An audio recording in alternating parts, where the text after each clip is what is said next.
देवताओं ने नाग माता और सुरसा को भेजा, जाइए और हनुमान जी के बल और बुद्धि की परीक्षा लीजिए। सुरसा माता आई। सुरसा माता ने कहा कि आज सुरन मोहिदीन आहारा, आज देवताओं ने मुझे बड़ा सुंदर, बैठ जाइए,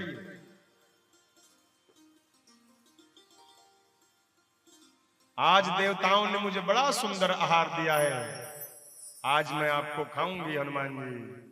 हनुमान जी ने कहा माता आप मुझे अवश्य खा लीजिएगा, मैं स्वयं आहार बन करके आपके पास आ जाऊंगा, लेकिन इस समय मत खाइए।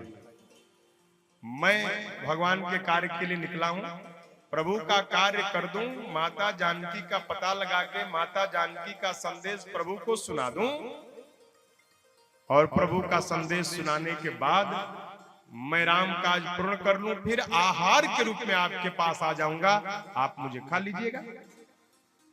सुरसा माता ने कहा कि भूख लागल बा, वहीं खाने खाई हम 2-4 दिन के बाद, वहीं खाने भूख लागल बता, वहीं खाने भोजन चाहिए, हम तो वहीं खाई। हनुमान जी ने कहा खा ना पैबू माई, कैसे कि जबले हम राम जी के काम करब ना तबले कोनो बाधा हमके रोक ना सकेला। सुरसा ने कहा कि मैं तो खाऊंगी। हनुमान जी ने कहा ना मनबू तो प्रयास करके देख लो, लेकिन खाना पैबू हम कह देता नहीं साफ साफ। सुरसा ने अपना मुख बढ़ाया, 1 योजन, हनुमान जी 2 योजन, सुरसा 4 योजन, हनुमान जी 8 योजन, सुरसा 16, हनुमान जी 32, सुरसा 64।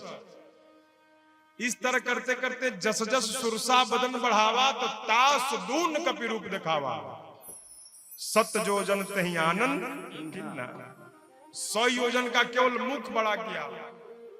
100 योजन जानते हैं कितने का? 1 योजन में 3 कोस, 1 कोस में 4 किलोमीटर, 1 योजन में 12 किलोमीटर, 100 योजन में 1200 किलोमीटर। ऐजा से 1200 किलोमीटर कौन शहर बजी?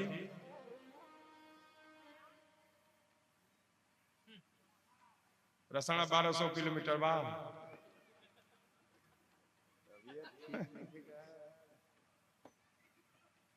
हम बुझता नहीं। दिल्ली उल्ली हो ना, दिल्ली ना हो ना, 700-800 किलोमीटर बाद जौने हो, मान ली 1200 किलोमीटर का केवल मुख है। अब मुख इतना बड़ा है तो शरीर कितना बड़ा किया होगा सुरसा ने। अब हनुमान जी ने सोचा कि अब मैं 200 योजन का हो जाऊंगा तो भगवान किष्किंधा में बैठकर मुझे देख लेंगे कि हनुमान को भेजा हूं, और हनुमान बीच में कौन सी लीला करने लगे भाई। अब हनुमान जी ने बल दिखा दिया है, अब बुद्धि का प्रयोग करना है। कहा कि सुरसा माई इतना बड़ा मुंह की है तो मैं छोटा हो जाऊं। 100 योजन का मुख है, शरीर कितना बड़ा होगा। हनुमान जी तुरंत छोटे हुए और छोटा होकर के सुरसा माता के मुख में प्रवेश कर गए। खूब बढ़िया से निरीक्षण किया जाकर के सुरसा माता के पेट में लीवर वगैरह फेफड़ा वफड़ा काम कर रहा है बढ़िया कि नहीं, सारा निरीक्षण करके हनुमान जी बाहर आ गए आधा घंटा में। एक लोग ने कहा कि हनुमान जी जब पेट में थे तो सुरसा ने मुख क्यों नहीं बंद किया? पहली बात कि सुरसा को हनुमान जी दिखे ही नहीं, इतने छोटे हो गए। अभी बताइए कि आप इतने बड़े हैं, इतने बड़े हैं 7 फुट के, ठीक, या 6 फुट 5 फुट जो भी, बहुत छोटे छोटे कीट जो जमीन पे चलते हैं उनको आप देख लेते हैं क्या जल्दी से? बहुत ध्यान से देखना पड़ता है। इतने छोटे हनुमान जी, अच्छा 100 योजन का मुख है तो इतने छोटे हनुमान जी हो गए कि उसको दिखाई ही नहीं दिए कितने छोटे हो गए, पहली बात। दूसरी बात कि जान भी गई तो अपना मुख बंद करने का प्रयास कर रही थी। इतना बड़ा मुख है कि बंद करने में समय लगेगा ना। 1000 किलोमीटर प्रति घंटा की रफ्तार से जहाज चलेगी तो 1000 किलोमीटर जाने में 1 घंटा लगेगा, तो 1200 किलोमीटर का मुख बंद करने में 1 घंटा लगेगा ना कम से कम। कितना तेज बंद होता, हवाई जहाज के भी स्पीड में बंद हुई, 1 घंटा लगी। हनुमान जी आधा घंटा में सारा परीक्षण करके बाहर आ कहे माता आपके कहने के अनुसार मैं आपके पेट में भी गया और बाहर भी आ गया, आपका भोजन भी बन गया, बाहर भी आ गया। अब आप मुझे आज्ञा दीजिए, मुझे विलंब हो रहा है, मुझे जाने दीजिए। माता सुरसा ने कहा आपके बल और बुद्धि को देखकर मैं प्रसन्न हुई। मोहि सुरन जेहि लागी पठावा, तब बुद्धि बल मरम तोर में पावा।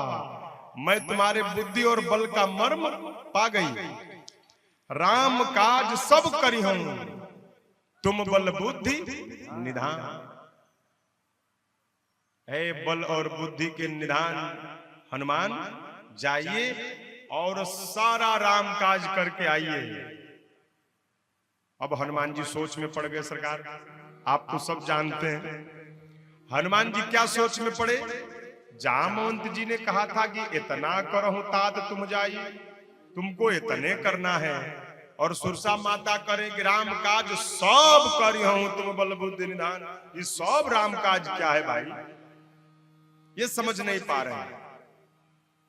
सुरसा से आगे बढ़े।